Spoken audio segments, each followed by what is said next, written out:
Today we are going to discuss a summary of the book, which is the ultimate book of financial literacy, which every person should definitely read at least once in his lifetime. Rich Dad, Poor Dad by the global bestseller author named Robert Kiyosaki. The author says that there are two ways a person would end up living. Some people would get super rich in life and some will remain being poor, middle class or broke. Now you may think that this ratio is 50-50. The fact is, 10% would become super rich and the rest will go to the second category. In this book, author explains the steps on how to become super rich. So let's begin. Interestingly, in this book, author had two dads.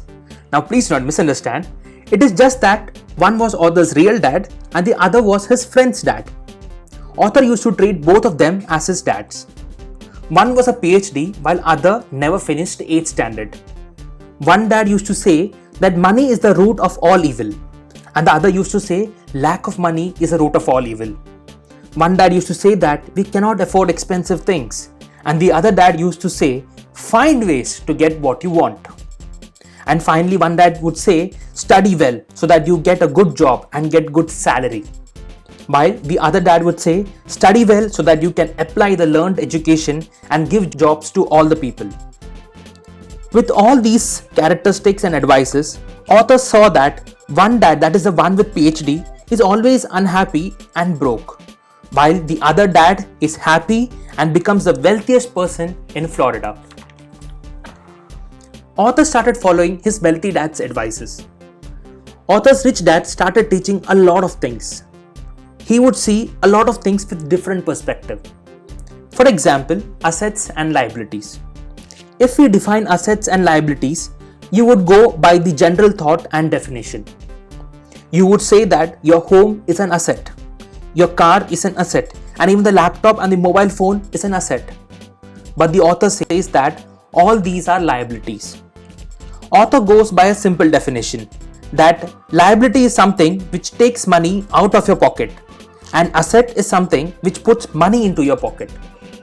The first home is a liability because it takes money out of your pocket via property tax, bills, maintenance, etc. Same way with car, mobile, laptop. The examples of assets are gold, shares, bank FDs, bonds, etc. Author thus says that as people do not understand this simple definition, people start living a very difficult life. Author uses a simple tool named as cash flow, which simply means how cash circulates or flows in a person's life. Now let's analyze the cash flow of three different popular categories of people in our society. Let's see how a cash flow of a poor person looks. In this, the poor person would have an income of Rs 10,000 and at the same time would incur his living expenses of taxes, rent, grocery, etc. These expenses would add up to Rs 10,000 and thus his income and expenses is the same, and thus leaving aside assets and liabilities with 0 and a 0. Now let's analyze the cash flow of a middle class person. Here the person's income would be Rs 30,000 and his expenses would be little higher. Let's take it as Rs 15,000 owing to his better lifestyle. With the remaining 15,000, he would feel that a latest gadget like an iPhone is an asset and would go and buy it, and similarly would add up a lot of liabilities. This in return increases his upkeep expenses every month, and thus he starts feeling the pressure of income matching the expenses. There is zero money left for buying any assets. In fact, he has zero assets. Technically speaking, there is absolutely no difference between a poor person and a middle class due to the spending habits and the assets being zero. Now let's see what should be the ideal behavior, or we can say cash flow of a rich person. Here he would earn the same like a middle class person.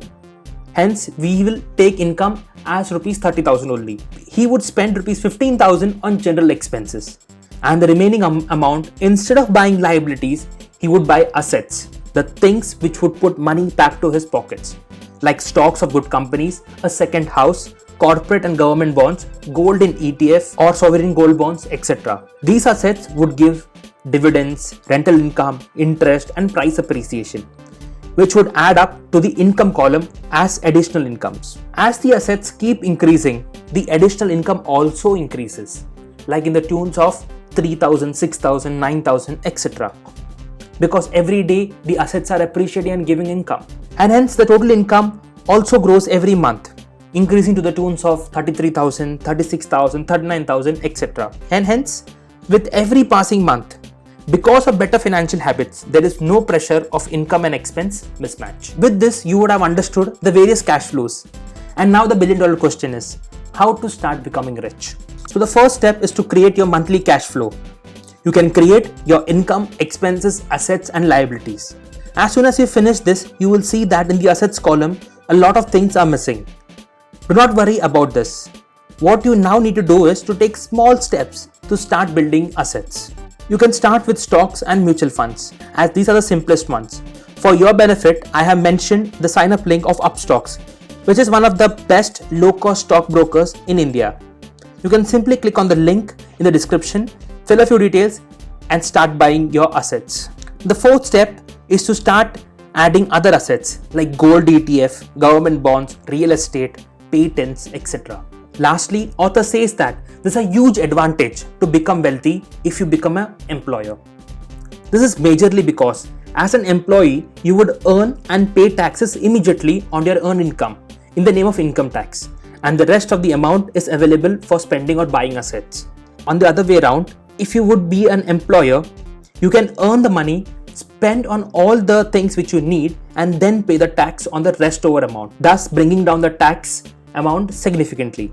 With this, your financial success would be much more faster. To summarize, we started with two ways a person would live. We compared the two different mindsets of author's dads. We learned the actual definition of assets and liabilities.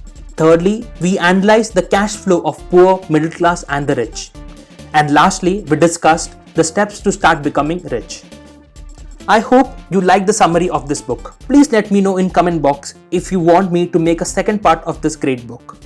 If you want to buy this book, the links are available in the description box. Finally, a big thank you from Book Miles, the one thing which will take you miles.